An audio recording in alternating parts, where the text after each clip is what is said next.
না, এবার ভাবছি সয়াবিন আর ডিম একসাথেই রান্না করব। তাহলে তো বেশ ভালোই হবে, সকালে তাড়াতাড়ি বানিয়ে নিতে পারবো।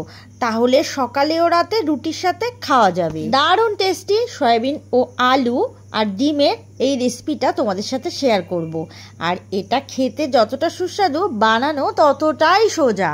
তার জন্য 5টা ডিম প্রেসার কুকারে সিদ্ধ করে নিলাম। ডিম সিদ্ধ হয়ে গেলে ডিমের খোসা ছাড়িয়ে নিয়েছি। আর আমার কিন্তু ডিমের খোসা ছাড়াতে বেশ ভালো লাগে। তারপরে ডিমটাকে ছুরি দিয়ে এভাবে চারিদিকে একটু কেটে নিচ্ছি। তাতে করে ডিমের ভেতরে মশলাটা খুব ভালোভাবে ঢুকে যাবে। আর যখন ডিমগুলো তেলে ভাজবো তখন ডিমটা ছিটবে না, তাই প্রত্যেকটা ডিম এভাবে অল্প করে কেটে নিয়েছি। এবারে এই ডিমগুলোর মধ্যে নুন আর হলুদ মেখে রেখে দেব। খুব ভালোভাবে নুন হলুদ মেখে নিচ্ছি। আর একটা মিক্সিং জার নিয়েছি, তাতে একটা বড় পেঁয়াজ কুচি নিলাম। আর কাঁচা লঙ্কা, 1/2 ইঞ্চি পরিমাণ আদা আর 7-8টা রসুন কোয়া মিক্সিং জারে দিয়ে দিলাম। আর অল্প জল দিয়ে দিলাম। তারপর একটা মিহি পেস্ট বানিয়ে নেব। গ্যাস অন করে কড়াইতে জল গরম করে নিচ্ছি। তার মধ্যে 150 গ্রাম পরিমাণ সয়াবিন দিয়ে দিলাম। আর সয়াবিনের মধ্যে 1 চা চামচ নুন দিয়ে দিলাম। আর এই সয়াবিনগুলো 3-4 মিনিট সময় নিয়ে সিদ্ধ করে নিচ্ছি। সয়াবিনগুলো সিদ্ধ করে নেওয়ার জন্য ফুলে ডাবল সাইজ হয়ে যাবে। তারপরে এই সয়াবিনগুলো কড়াই থেকে তুলে নেব। আর এই গরম জল ছেঁকে একটা বাটিতে তুলে নিচ্ছি। সবটা সয়াবিন এভাবে গরম জল ছেঁকে তুলে নিলাম। এরপর ঠান্ডা জল দিয়ে দিলাম এই সিদ্ধ করা সয়াবিনের মধ্যে। হাত দিয়ে চেপে চেপে জল বার করে নিচ্ছি। আর একটি অন্য পাত্রে এগুলো রেখে দিচ্ছি।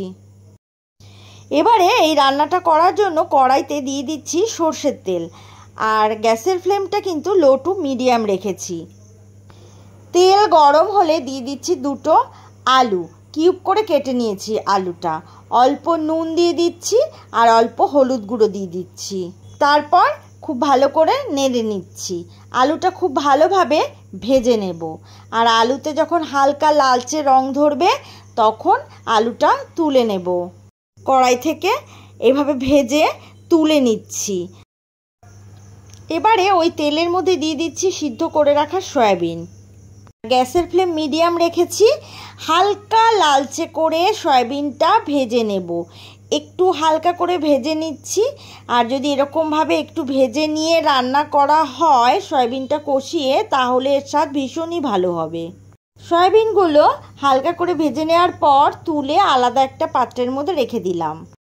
তারপর ওই একই কড়াইয়ের মধ্যে দিয়ে দিচ্ছি 2 টেবিল চামচ পরিমাণ সর্ষের তেল। আর তেল ভালো করে গরম হলে ওই তেলের মধ্যে ফোড়নে দিয়ে দিলাম 1/2 চা চামচ পরিমাণ সাদা জিরে। আর একটা তেজপাতা দিয়ে দিলাম।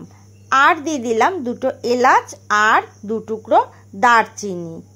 আর ফোড়ন থেকে যখন সুন্দর গন্ধ বেরোতে শুরু করবে তখন এর মধ্যে দিয়ে দিলাম পেঁয়াজ, আদা ও কাঁচা লঙ্কা বাটা।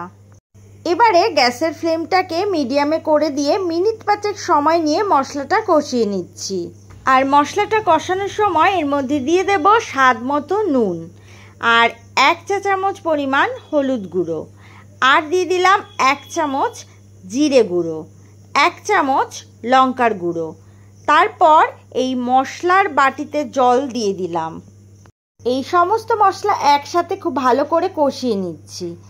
মিনিট 5-6 সময় নিয়ে মশলাটাকে খুব ভালো করে কষিয়ে নেওয়ার পর এর মধ্যে দিয়ে দিলাম একটা টমেটো কুচি আর একটা ক্যাপসিকামের 1/2 ক্যাপসিকাম এভাবে টুকরো করে কেটে এর মধ্যে দিয়ে দিলাম। আর গ্যাসের ফ্লেম লোতে করে দিয়ে গ্যাসের একদিকে মশলাটা হতে থাকুক। আর সেই সময় গ্যাসের আরেক দিকে একটা কড়াই বসিয়ে তাতে তেল দিয়ে দিলাম। এর মধ্যে ডিমগুলো ভেজে নেব।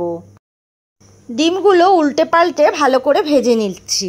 ভাজা হয়ে গেলে একটা পাত্রে তুলে নিলাম।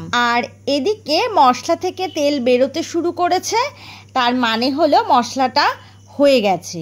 আর এই মশলা কষানো হয়ে গেছে। এবারে এর মধ্যে দিয়ে দিলাম আলু আর সয়াবিন। আলু ও সয়াবিন মশলার সাথে খুব ভালো করে নেড়ে নিচ্ছি। মিনিট 3-4 সময় নিয়ে মশলার সাথে সব কিছু কষিয়ে নেওয়ার পর এর মধ্যে দিয়ে দিলাম পরিমাণ মতো গরম জল। আর জলটা দেওয়ার পর গ্যাসের ফ্লেম হাইতে করে গ্রেভিটাকে খুব ভালো করে ফুটতে দেব। আর গ্রেভিটা খুব ভালো করে ফুটিয়ে নিচ্ছি। আর গ্রেভিটা খুব ভালো করে ফুটে উঠলে এর মধ্যে দিয়ে দিচ্ছি সিদ্ধ করে ভেজে রাখা ডিমগুলো। সব কিছু একসাথে আবারও একবার ভালো করে মিশিয়ে নেওয়ার পর গ্যাসের ফ্লেম লোতে করে ঢাকা দিয়ে 3-4 মিনিট ফুটিয়ে নেব। 3-4 মিনিট ফুটিয়ে নেওয়ার পর ঢাকাটা সরিয়ে নিয়েছি। আমাদের সয়াবিন ডিমের কারি কিন্তু মোটামুটি তৈরি হয়ে এসেছে। সব শেষে এখানে অল্প পরিমাণে গরম মশলা দিয়ে দিলাম আর দিয়ে দিলাম 1 চা চামচ পরিমাণ চিনি। আর চিনিটা দিয়ে 1-2 মিনিট ভালো করে ফুটিয়ে নেব যাতে করে চিনিটা গলে যায়। আর এই সমস্ত স্বাদের ব্যালেন্সের জন্যই কিন্তু চিনিটা দিয়েছি। তারপর গ্যাসের ফ্লেম অফ করে ঢাকা দিয়ে 1-2 মিনিট স্ট্যান্ডিং টাইম দেব। আশা করি আমার আজকের এই ডিম সয়াবিন কারি রেসিপি তোমাদের খুব ভালো লাগবে। আর ভালো লাগলে অবশ্যই এই রকমভাবে বাড়িতে বানাবে, তাহলে তোমাদেরও খেতে ভালো লাগবে। আজ এই পর্যন্তই, আবারও নতুন রেসিপি নিয়ে চলে আসব। সুস্থ থাকো, ভালো থাকো। আর এতক্ষণ ধরে আমার সাথে থাকার জন্য অনেক অনেক ধন্যবাদ।